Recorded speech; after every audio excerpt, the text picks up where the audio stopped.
Stovėdamas visatos vidury, ieškojau aš savy savęs. Ant griūvančios pilies aukščiausio kuoro kartu su sakalu giedojom Nibelungų giesmę. Ir apsupti nevaržomos erdvės, minčių sparnais plasnojom.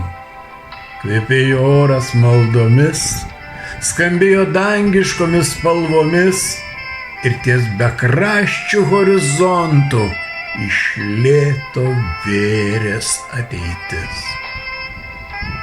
O ten nebuvo nieko, tik juodas rūko apklotas ir dar neišgirsta melodija.